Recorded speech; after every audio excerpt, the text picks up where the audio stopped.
Welcome to another episode of Things You Didn't Know About the Holocaust. I'm Phyllis Zimbler Miller, and my special guest today is Thomas Doherty. He's a professor of American Studies at Brandeis University and the author of this book. Wait, let me see if I can show it to you. Mm, Well, it's Hollywood and Hitler, 1933 through 1939, which is really good because at the moment I'm working on the 1933 chapter for my future book, Things You Didn't Know About the Holocaust. So this is a really important year since especially Hitler became chancellor on January 30th of that year. So Mhm. Tom, take it away and tell us about Hollywood and Hitler. Yeah, well, depends on how far back you want to go. If you go back into the 1920s, when Hollywood first started having congenial relationships with Germany, because Germany was the only film industry, had the only industry on the planet that Hollywood was really worried about. They weren't worried about the British, they weren't worried about the Swedes, that all those great films that came out of UFA in the 1920s had worldwide admiring audiences. Wait, is And UFA the German? Yeah, You, at UFA was the German film studio, had a located in Babelsberg, south of Berlin, and it was sort of home to F.W. Murnau, Fritz Lang, Ernst Lubitsch before he came to America. Oh, and all those great German expressionist films, which we still go to today. I mean, Nosferatu has just been remade recently, and the original is still getting a pretty good audience with revivals. So this industry was very much on the radar of Hollywood. Some Hollywood moguls, like Carl Laemmle, actually had close blood relatives working in Germany. So okay, throughout wait, the wait. 19th, Let's step back for 1 minute. sure, First, why the word worry, but also let's remind people that because Carl Emily is rather important, even if we don't talk to him in this episode, he sure. was from Germany, Jewish, and he came to the United States and Yeah, well, most of the great filmmakers of the 1920s were Jewish, and of course, Ernst Lubitsch was one of the first to make the move over. He actually came well before the Nazis took power, and this is very much, even today, standard operating procedure in Hollywood. If they spot a talent in Taiwan or in Norway, they'll offer the guy obscene amounts of money in California sunshine to defect to Hollywood. And that's what they did with Ernst Lubitsch. That's what they did with F.W. Murnau, some of the actors like Emil Jannings as well. So it was a competitive relationship, but by and large it was congenial. Everybody was in the same business.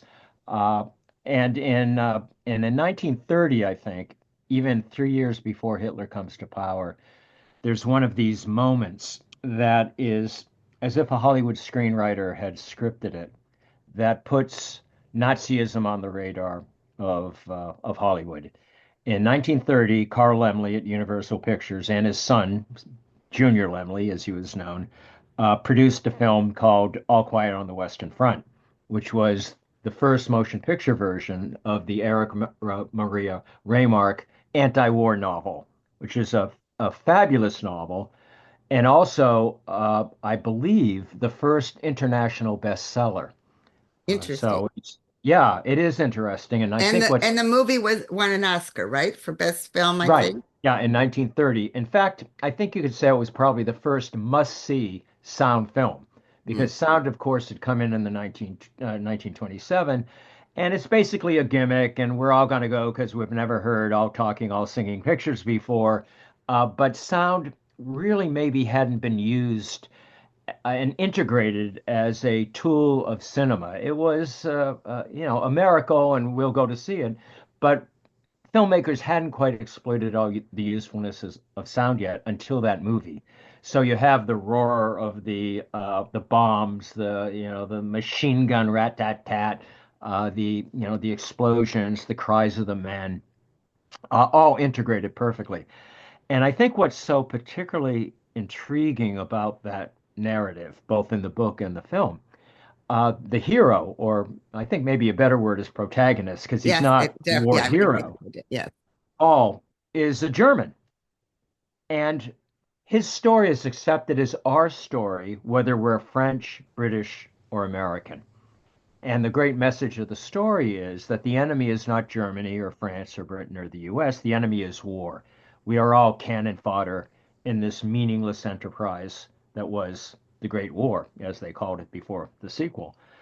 Uh, so everybody loves the book, everybody loves the movie, and Carl Laemmle, who was a German American immigrant, came over a little before the Eastern European moguls that we sort of associate with Hollywood, like Louis V. Mayer and Jack and Harry Warner.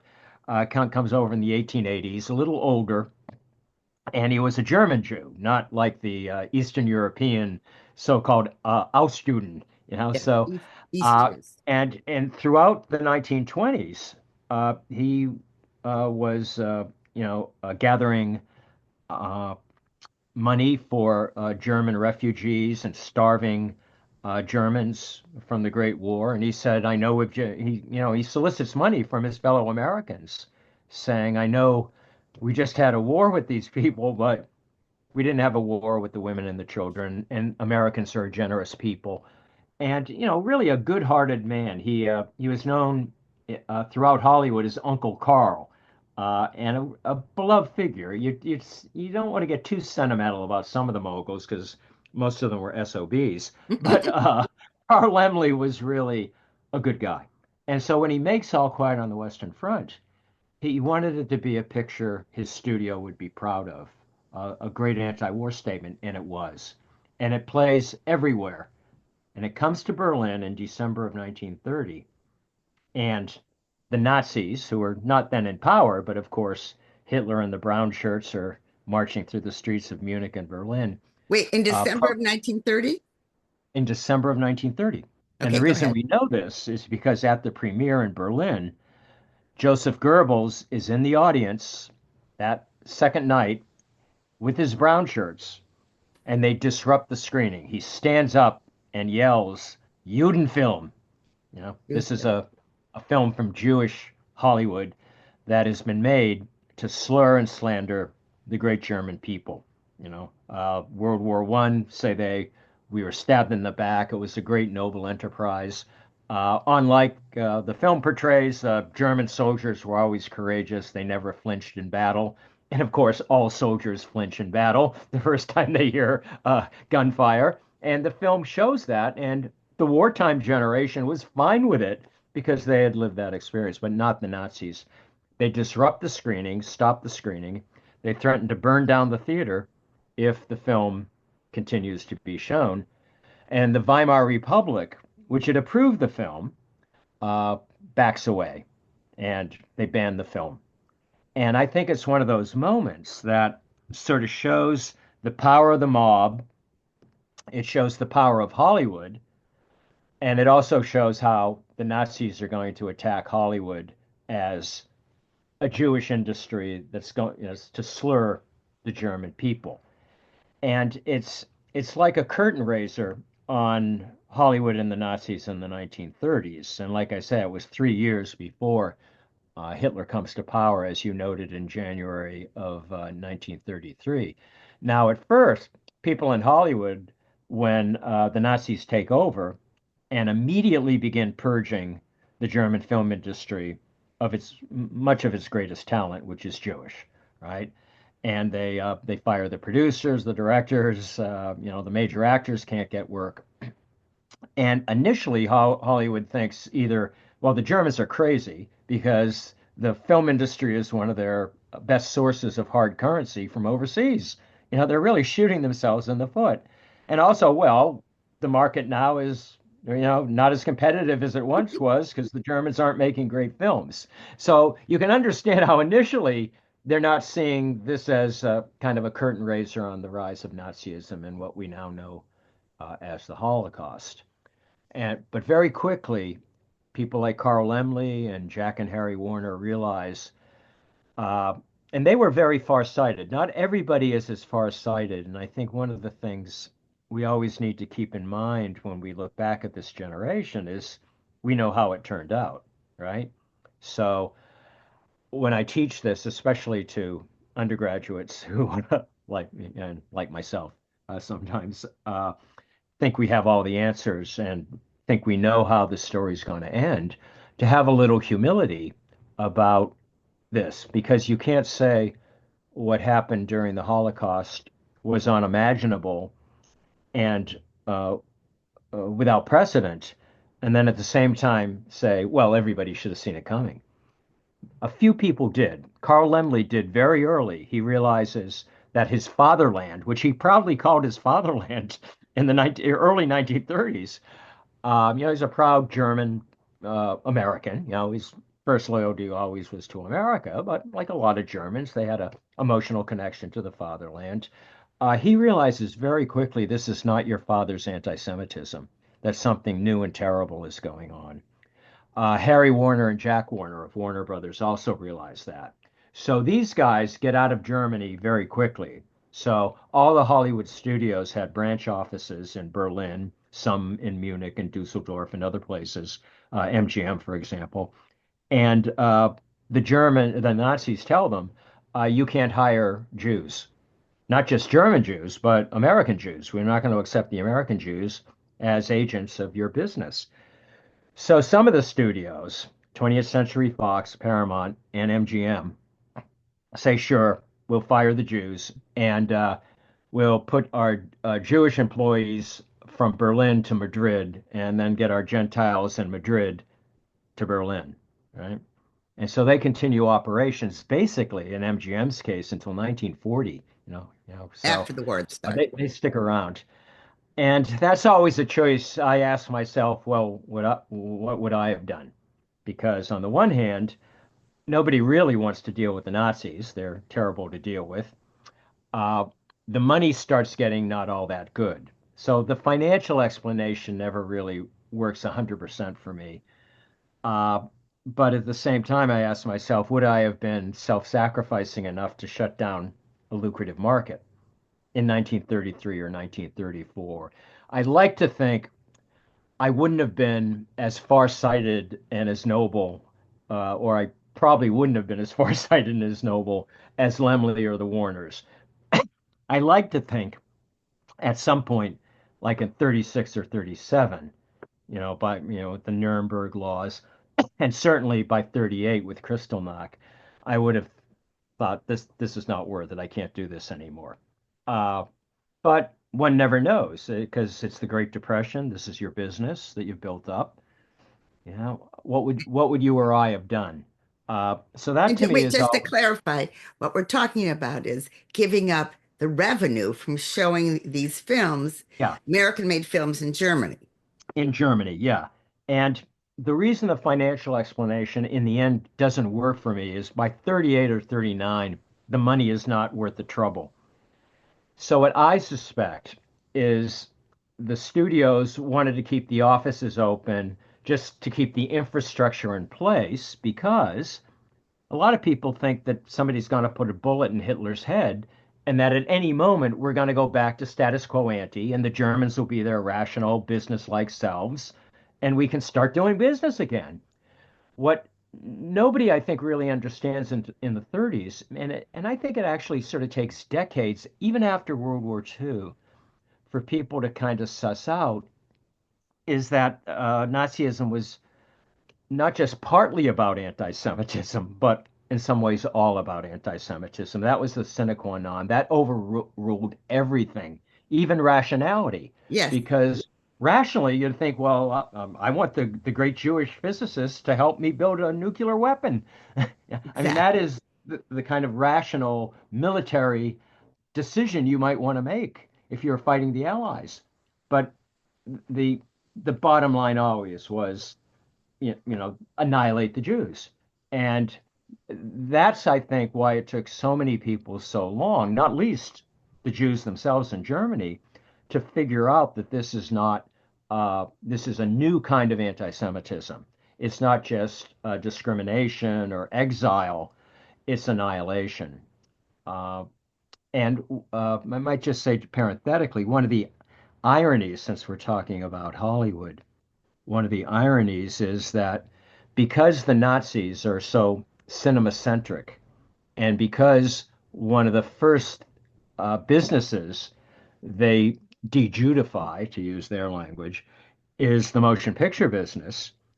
The artists get out first, before the real, Yes. pogroms and Holocaust and exiles and, deportation to the East happens. And so, proportionally, very few actors, directors, cinematographers, musicians uh, get caught in the Holocaust and get exterminated. And that's because they get persecuted early, one, and two, if you're an artist, like a musician or an actor, you're used to traveling. All you really need is your valise, an overnight bag, right? Right. You don't need your And because attorney's I've been license. touring all my life, and I think we always do forget for that generation how difficult and how odd it was to travel. People, didn't go to America, on a vacation or something. You were very tied to your community, your village, the part of your city. So if you were a Jewish dentist or real estate broker or lawyer, your business is all around you. You Exactly. can't just like pick up your roots and leave when you feel insecure. You think you'll ride it out. Where the artist, well, I got no business in Berlin. They're not hiring me, but maybe over in Paris or London or, hopefully Hollywood, I can, ply my trade there. So there's, as you know, there's this marvelous influx of refugee talent that comes into Hollywood and enlivens the Hollywood film industry with their And music, their cinematography. they Yeah. support each other. I Oh, yeah, remember they reading do. somewhere, why don't you talk about that? How sometimes they took it out of their wages or something. They tried to help each other, which is really important to Oh, talk very about. much so, both informally through refugee aid societies. Many of the established Jewish actors and directors in Hollywood, like Ernst Lubitsch and Paul Kohner, a very well-known agent, form a committee to aid refugees. And many of the actors will give 1% of their income to the refugee fund and to aid people coming in the by the mid to late 1930s. And so that there was that formal network, and then an informal network. The wonderful Salka Verdo is probably best known for this. Have you heard of her, Salka Verdo? Oh, she's great. One of my favorite people, and she was a German actress, screenwriter. Came over with her husband, who was a German director and terrible guy, but she was wonderful, and she kept a house in Santa Monica, which was kind of ground zero for networking among the Germans. So you could come to Salka's place on the weekends, eat her German chocolate cake, have some cognac, and schmooze and get contacts. She's really a remarkable person. Uh, and so there was this very well-established network in the 30s of Germans and German Jews, Hungarian Jews. Not all Jews, a lot of them were political refugees, like oh, Peter Lorre was one, and blanking on his name. You'll help me out here. Major Strasse in Casablanca. Uh, Oh, okay. But I don't know that well, I well, have. there are people at home right now screaming the name out, so Oh, I'm just okay. blanking. Um, And so I there did, were political refugees as well. Yeah. yes. And I did know about the house, although I didn't remember the woman's name. Yes, and I Oh, thought that she wrote a wonderful memoir about this called The Kindness of Strangers, and it's a great story. Oh, you'll love this, Phyllis. It's one of my favorite Hollywood memoirs. Uh, she grew up in a fairy tale Austro-Hungarian, uh, a kind of a Bavarian or environment. Always wanted to be an actress. Of course, at the time it was, her father basically said, "I'd rather have you walk the streets." But she, is just tenacious, and then became a pretty well-known theater actress, and goes to Hollywood. And just what her entire life is incredible, not just the Hollywood part, and a wonderfully generous person. So there were a lot of connections among this community in the 1930s, and their impact on Hollywood cinema was just profound. Yeah, but at the same time, because in your book there's a really interesting poster from San Francisco in 36. Oh Uh, yeah, uh, they won't be able to see it, yeah, but yeah. you want to talk about that for a minute? Where are these? Sure. Well, the Jewish American experience in the 30s is really interesting, to say the least, because two things are going on at the same time, and they seem contradictory. The first thing going on is Jews in America in the 1930s have it better than Jews have ever had it before, since Jerusalem, maybe even including Jerusalem, yeah, in terms of their profile, their prosperity, their freedom to achieve. Uh, the most famous scientist is Einstein, right? The Who uh, got out in time? yeah, right. There are well-known and influential American Jews throughout the New Deal. So much so, in fact, that anti-Semites called it the Jew Deal because Jewish Americans had so much prominence in the Interesting. various alphabet agencies of FDR. Jack Benny was probably the most famous and influential radio performer. Of course, the Hollywood moguls and all this, many of the actors and directors were Jewish, and even if they had changed their names, like Edward G. Robinson, uh, we all knew they were Jewish, and certainly the Jewish community did and took pride in that. So it's a time of extraordinary achievement and high profile. Uh, it's basically the first time in Western civilization that the Jews are given sufficient freedom to achieve. So it is sort of like, the stopper of anti-Semitism in Europe comes off in America, and it's just this explosion of creativity in the arts and the sciences, business, engineering. So there's that great achievement and profile. But as often happens in American culture, when a minority group uh, becomes prominent, there's the counter wave of nativism. So the same thing happens with the Irish Americans in the 19th century, who, they come into America and they start achieving the American dream. I live on the North Shore of Boston. And if you look at the names of the mayors of Boston cities in the late 19th, early 20th century, they stopped becoming Protestant patrician, like, Peabody, Endicott, and start becoming like O'Malley, Doherty, like Irish names, And because of that, there's a renewed wave of anti-Irish Catholicism in the late night, anti-parochial school stuff going on. So it's in some ways a part of an older story. So in the 1930s, there is a renascent kind of anti-Semitism abroad in the land. Uh, your audience probably knows about Father Coughlin, the notorious radio priest, who was basically spewing propaganda from Protocols of the Elders of Zion, which he's getting through Henry Ford's magazines and journals, which is reprinting verbatim Joseph Goebbels' anti-Semitic stuff in Germany. And the Nazis are actually pretty interested in spreading anti-Semitic material in America through the German American Bund, which is a fifth column pro-Nazi group in America, But it was and legal, by right? off Let me just what? clarify. It was legal. The bun was never illegal. Is that Oh yeah, right? sure, yeah, yeah, yeah, it's legal. Uh, as is the Communist Party in America in the 1930s. Sure, it's legal as long as they're expressing themselves. And even when they had that notorious rally in Madison Square Garden in February of 1939, Mayor LaGuardia, no friend of the Nazis, Right. says, we have a First Amendment in America. I'm not going to shut them down. Of course, he gets together with Thomas Dewey later and decides to investigate the leader, who turns out to be embezzling funds. So that's how they get the uh, the so-called Führer of the German American Bund. They're just smarter about it. Uh, but so there is this anti-Semitic material and sentiment that's spreading throughout America.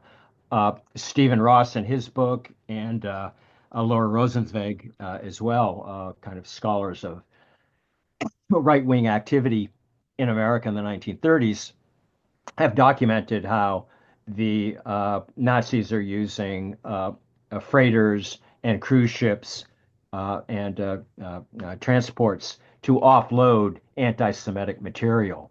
And if you look at a couple of those posters, leaflets that I reproduced in the book, you'll notice that the graphics are really good.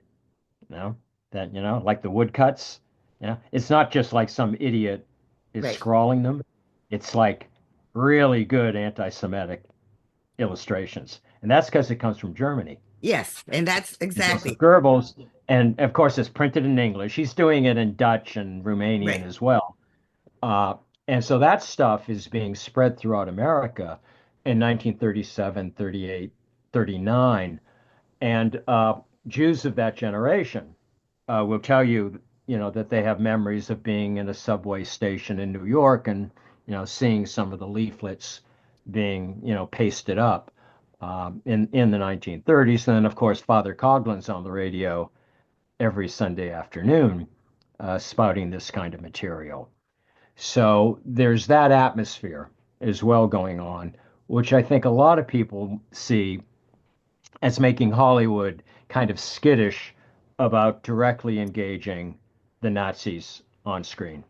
And is that true? Do you feel that Hollywood was skittish? Yeah, that's part of it. Part of it is that, unlike today, the motion picture industry configured itself as pure entertainment. That was always the ethos. Depressed about the economic condition of the 1930s, come to the movies. You can watch Fred and Ginger dance in Art Deco apartments. You can watch Scarlett O'Hara cope with her romantic complications against the background of the Civil War. You can escape to a different place, right? You come to the movies not to address your fears and anxieties and problems, but to escape them. So that's the big deal. Like after reading, depressing news about geopolitics and the economy, the last thing I want to do is spend my last 25 cents on a depressing movie about the Nazis or a depressing movie about the Great Depression. Okay, so that's part of it. And then the production code. Oh, were you going to ask something? No, yeah, and we can get to the Hays Code, but the newsreels, when did newsreels start being shown? Well, the newsreels are a separate story because Oh, they're not necessarily commercial and they're not subject also to censorship. The newsreels have a real problem, which is you pay money to go to the movies. And the newsreels were like these 8-minute kind of synopses on film of the news of the day. And they were played before the film. So that if you went to the movies in your town in the 1930s, for a quarter or 35 cents, you could get a newsreel, a cartoon, a comedy short, and then a feature film, and sometimes even a B film as well, another bonus film. So 2.5, 3 hours of entertainment, you know? Now, but the newsreels had a problem reporting in Germany because Goebbels controlled access to everything, and he didn't want unpleasant stuff going out. In the early days of the Third Reich, there are two great exceptions to this that Americans actually saw in the 1930s and that Goebbels wanted them to see before he figured out this was not good publicity for the Nazis. And the two incidents are in April 1st, 1933, the famous boycott of boycott German shops. of Jewish And German shops, yes. right, Jewish shops. And you probably have seen the films of the broken windows and of the anti-Semitic scrawls Right. and the But Star of just to David clarify, and what? this is not Crystal Knock with the broken windows, because that No, no, doesn't come no, until November 38. no, But no. this It's not is Kristallnacht. right. This is Basically, 2 months and a few days after Hitler's named chancellor, he declares right. this 1 day boycott of Jewish. Yeah, Yeah. right. And that imagery we do see, and the what's become the iconic image from that footage, I think, is is a shot of a skull and crossbones, and it says "Achtung Juden," attention Jews, death awaits you. And then the other footage is from May 10th, 1933, and this is probably even more famous, and this is the book burning in Berlin and in Yeah. other cities. It was Another. held in other university towns around Germany. I always have to remind my undergraduates that this was an undergraduate activity where the students were. Yeah, these aren't brown shirts only. These are like Yes. students at the German universities who are having the book bonfires. Uh, and you must know the footage. We all know the footage of the bonfires of the books, and you can see the shadows and the black silhouettes of the students in the brown shirts throwing books into the fire. And And that includes All Quiet Along the Western Front it does and the indeed, sequel right? about how And terrible it was uh, for the German soldiers when they came back at the end of World War One. And I right. just want to take a station break. I'm making a joke. One of the most, to me, moving memorials of the Holocaust and everything is in Berlin and a plaza whose name I can't remember. This is the memorial to the book burning. You're standing on the Mhm. cobblestones and you look down, I assume it's plexiglass and not glass, into row after row after row below you of empty bookshelves. And Yeah. I think it's such a moving memorial of what happened at that point. Well, that footage, Phyllis, was became iconic and instantly identifiable even at the time. Uh, and part of it, I don't want to say it's well, I guess I do want to say it's beautifully shot. Yeah, it's like the cameras. No, the cameras were set up in advance because we all knew the fire was happening at midnight, and you got the flames there, kind of giving you enough light, but it's also pitch black. And you look at that fire, and you look at it today, and it's kind of both a perfect emblem of what Nazism is. They want to destroy, the best of our culture and ideas, and it also, when we look at it today, you think of, well, it's a foreshadowing of the conflagration to come. So you can't do a documentary on the Nazis in the 1930s without unspooling that footage.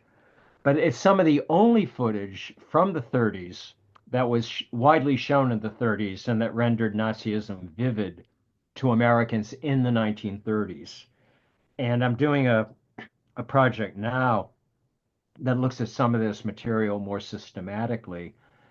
And what I found is that in the 1930s, there were very, very few images of the Nazis on screen that Americans saw in the 30s.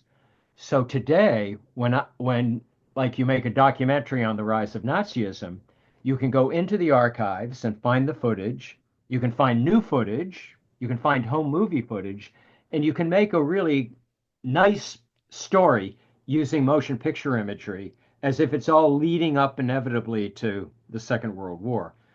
But by the contemporary accounts, and I was actually a little surprised to find this, by contemporary accounts, people are saying Hitler hasn't been on the motion picture screen in years. Exhibitors don't like to show him. Many of the exhibitors were Jewish, and it's going to upset us. I don't want to give Hitler any publicity. I don't want to start a fight in the theater between anti-Nazis and pro-Nazis. People come out, pay their 25, 35 cents for a nice night out. So what they would do, they would clip Hitler out of the newsreels at the local theater. And in those days, the projection booths all had a flatbed editing, and the editors and the projectionists were, competent enough in those days where the exhibitor would say, cut out the Hitler stuff at the beginning of the newsreels, and they'd cut it out, and then before they sent the newsreel back, they'd insert it back in. So you can go to an archive and you can see the complete footage, and you think, oh, they were showing Hitler. But unless somebody was in the theater who's actually eyeballing it and says, I went to the Embassy Newsreel Theater that, November 1938 and saw the footage, it it's probably not widely shown. And I have accounts of people cutting it out and not seeing it. So the footage I just mentioned that is pretty widely known today, filmmaker did a great short documentary on it recently. The February 10th, 1939 Madison Square Garden footage of the German-American Bund rally. Uh, as far as I can tell, that was shown almost nowhere in America. I got a couple of accounts in New York where people are hissing at it, and then other people are saying, we're not going to show that. We're not going to give the German-American Bund any publicity.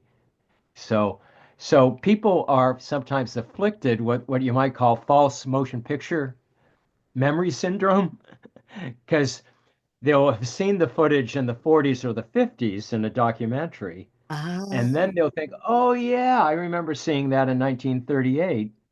And you probably didn't see it in 1938 because the footage wasn't around. this Yeah. is fascinating. Let me just clarify something. Who created the newsreels that were sent with the films? Did the The individual newsreels, studios yeah, do it, the or newsreels were all run by the distributed by the studios. They were kind of independently operated in New York, and it didn't have the kind of oversight that the studios gave to the pictures and to the short films. And this is interesting, they weren't subject to the production code censorship yeah, because the let's talk production about code, yeah, knew that, we just don't have the time to do the process of censorship. But the newsreels kind of had an internal sense of what we could show and what we can't show. So they knew they couldn't have nudity or explicit violence, uh, and cursing. And they also wanted to stay away from controversy because you don't want your audience upset. And some newsreel editors really didn't like that and saw themselves as motion picture journalists. Now, the one exception to this is what is not technically a newsreel, but what was called a screen magazine that you might have heard of called the March of Time. You ever hear of the March of I Time? think so. Have you seen Citizen Kane? I'm sorry if I'm quizzing you. You know Yes, I've Citizen seen Kane? Citizen Kane. Well, at the beginning of Citizen Kane, there's a satire of the March of Time called News on the March. And it's that right after Kane says Rosebud, they jump cut to a newsreel of Charles Foster Kane's life. And that is done in the March of Time style, Oh, right? interesting. And the March of Time came out every month, not unlike the newsreels, which came out twice a week. Twice a So they week? had twice a week newsreels. They come out, you'd see a new one on Wednesday and Saturday or Friday, depending. Yeah. Wow. Now, and it started early in the 30s, and the newsreels were already available starting when? From the 20s on, and until TV kills them in the early 50s, you know. Oh, Yeah. okay. Yeah. But they always had problems because Uh, they were sometimes people thought of, well, they're just entertainment. What do I want to see in the newsreels? Bathing beauty contest, right? Or just a brief headline service. So it takes the newsreels a while to kind of uh, be what today we would call screen journalism. And I think the key moment is 1938. And if we're talking about when kind of the Nazism dawns on most Americans, now, of course, if you're a Jew who's been kicked out of Germany, you know what Nazism is very early on. But Right. I think for most Americans, and this is again part of understanding the context and using your imagination. And I always think of, my students with this when I try to teach them this, use your historical imagination. Don't be presumptuous. These people weren't stupider than you are. Uh, but they had a lot of concerns, and not the least of which is, earning a living and Exactly. finding sufficient food.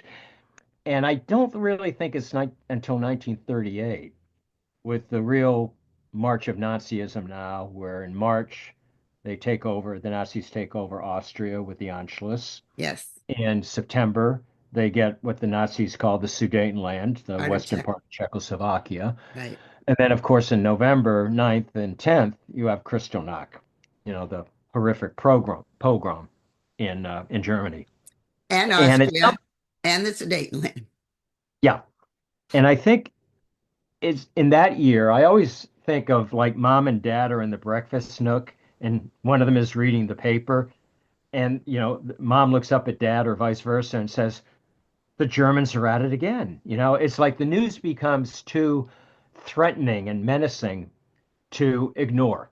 Even though I'm in the Great Depression, it's like, gosh, we were just at war with these people 20 years ago, and it looks like the militarist Nazis are now on the march again. And now I'm paying attention, and as is Hollywood. So 38 also you see Hollywood first allegorically and then explicitly making anti-Nazi films and anti-Semitic films. So let's give us some examples. What's an allegorical one? Well, in 1937, Warner Brothers, which is always out front on this, Warner Brothers was the studio that wore its Jewishness on its sleeve, at least since The Jazz Singer in 1927, right? So the first great sound film is a metaphor for Jewish assimilation. Uh, in 1937, they make a film called The Life of Emile Zolar about the famous novelist Who in defended France. Dreyfus, right? Okay, so Phyllis, you're making a film about the life of Emile Zolar. What's going to take up 40% of the running time? His defense of Captain Dreyfus. The defense of Dreyfus, right? Right. So if you're making a movie about Alfred Dreyfus at the turn of the century in France, but it's 1937, who are you really making the movie about? Nazi Germany and anti-Semitism there. Now, interestingly, the word Jew never appears At in The Life all? of Emile Zolar, which is kind of a hard thing to do. It's just written down. There is sort of this, I don't know if this was the production code or the Jewish moguls were sensitive, but the word Jew is not uttered on the American screen in a feature film, I believe, and if somebody listening can correct me, email me, from 1934 to 1940, I believe. And in The Life of Emile Zolar, it's written on a piece of paper, written on a piece of paper. So one of the French army officers who wants to persecute somebody for the treason says, "How about this guy Dreyfus here?" And you see Captain Dreyfus, and then under the column for religion it says Jew. But it happens so quick. If you look down to munch your popcorn, you'd miss it. You know, That's it, really interesting. it's really interesting. And then Okay, but can I then tell you what my favorite happened? story I'm about keep this? I'm keeping an eye on the clock because while this is fascinating, we only have a few more minutes. So let's go. Then what? What do they do next? Let's just a few more movies. Okay. The next movie and my favorite example is a 1938 MGM film called Boys Town, which your older listeners will remember. It's a famous story of a Catholic orphanage in Nebraska run by a guy named Father Flanagan, played by Spencer Tracy. And one of the recalcitrant orphans is Mickey Rooney. And he's a juvenile delinquent. He doesn't want any part of this reform orphanage that the priest is running. And on the first day that he's in Boys Town, which is run by the boys, they have a mayor, a treasurer. Everybody sits down for food, and they all start saying grace. And each of the boys says grace in his own language. And the camera focuses. One of the boys has a yarmulke on, and he's saying grace in Hebrew. And at the Interesting. end of it, he's one. There are like 6 or 7 boys, but one of the boys is clearly, unmistakably Jewish, with the yarmulke, reciting grace in Hebrew. And at the end of it, Mickey Rooney says, "Well, what? You guys can't all learn the same words?" And a student explains to him, "Here at Boys Town, you say the kind of grace you want. If you're a Catholic or a Protestant, you say the grace you want." Now, we want him to say Catholic, Protestant, or Jew, but we're not quite there yet. However, you got to be a pretty dumb moviegoer in 1938 not to know this is a message of equality and ecumenical tolerance in a Catholic orphanage. So the Catholic priest is not making the Jewish kid observe Catholic liturgy. And the reason I know this is so powerful is I showed this clip at a synagogue once, and this woman, elderly woman, comes up to me afterwards, and she says, "I love that movie, Boys Town. It's always been one of my favorite movies." Uh, and I said, "Yeah, I really find it so touching too." And she said, "The first time I saw that movie, I was a young girl in Budapest, Hungary in 1939." And Wow, she said, "They cut out the Jewish boy when I saw the film in Budapest. We didn't that's see the Jewish very kid." interesting.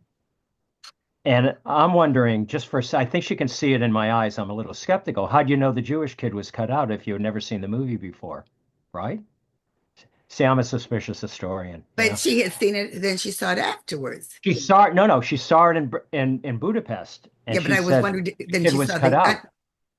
Yes. And she said, the reason I know is a family friend did the Hungarian subtitling for the English Hollywood films.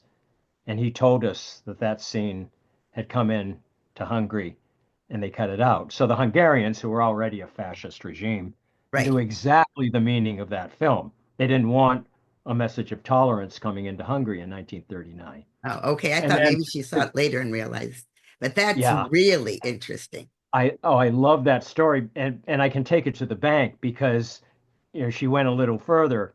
I think she knew that people might have been skeptical of her story, and she said, "No."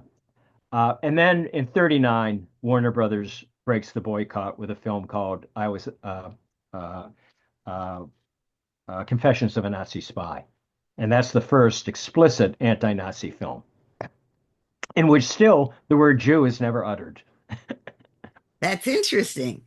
It is. And then in 1940, Phyllis, finally after the outbreak of World War II, you have several anti-Nazi films in which the word Jew is explicitly spoken on screen, and it's very clear that the Nazis are an anti-Semitic regime. It's like in 1940, everybody gets the memo, Yeah. and we can now After, start using the word Jew. right. After Germany invades Poland on September 1st, 1939. Yeah. Then they get the memo. Yeah, yeah. But even then, there are two films that are great anti-Nazi films that your audience might know. One is called The Mortal Storm, which I think is the best of the pre-war anti-Nazi films. Jimmy Stewart, Margaret Sullivan, Frank Morgan, directed by Frank Borzage. Terrific movie. Uh, and they don't use the word Jew in that movie. And I'm not sure why. It's MGM. It's not the production code. It's not the audience. They refer to the Jewish character as non-Aryan. And then famously and weirdly in To Be or Not to Be, the great Ernst Lubitsch film, you know, that I can see you laughing. Wait. Okay. We really have like 2 minutes left, but I have to share Oh, this. My okay, husband and go I ahead. were stationed in Munich, Germany with the U.S. Army from September 7th, 1970 to May 72. And they had at the City Museum a whole series of Hollywood movies in English. I guess there must have been German subtitles. Yeah, So we went to see To Be or Not to Be, the original, in Munich. in Munich, Oh wow, what only year is this 25 again? years after the end of the World War II. I mean, you got to Uh, just uh, talk about, okay, and we're laughing our head off. And the German audience around us is not laughing its head off. yeah, I can imagine. Yeah, right. Yeah. It ain't funny to them. A Yeah. lot of Americans didn't laugh in 1942, actually, because it was too close to home. Yes. Like the comedy was made at the end of 1941. Pearl Harbor happens, and then suddenly the Nazis aren't very funny. So when the film comes out, America's in a really bad place. It's the worst period for the Second World War for America. The news from the Pacific is all bad. Carol Lombard, in fact, today, January 16th, 1942, the star To Be or Not to Be, Carol Lombard, who is gorgeous, luminous presence in the film, died in a plane crash coming back from a war bond rally. And so audiences who saw that film in its initial release, they're looking at Carol Lombard and going, "Oh, what a beautiful woman killed, basically in a kind of war-related service." Uh, but yeah, that's a classic in retrospect. Yeah, Right. But it's because the war is over that the we war can is over. Yeah, yeah, that we can laugh very at it. transgressive. It And made money. It did well, but everything made money in 1942. oh, Everything. because Yeah, escape. This has been, I can't tell you what an exciting talk this has been. And I could go on and you could go on, but I yeah. want our Any listeners to professor can listen. go on. And if That's they what we look at the do. time and they go, oh, they kept talking, I might say, I don't have time to listen. Okay. So they can get your book. I'll put I don't get paid for this. Mhm. Hollywood and Hitler, 1933 to 39 by Thomas Doherty. And share this. I hope people share this episode with their friends, especially in Hollywood, who should know more about Hollywood history and Nazism. And thank you so much for being on the Oh, thank show. you for inviting me. I've enjoyed chatting with you, Phyllis. And thank you for our listeners. And then, on a sad note, even though we've had such a good time talking about it, I'd like to just remember the victims and the saviors from the Holocaust and the people who stood up as upstanders, not bystanders, and say, may their memories be a blessing forever.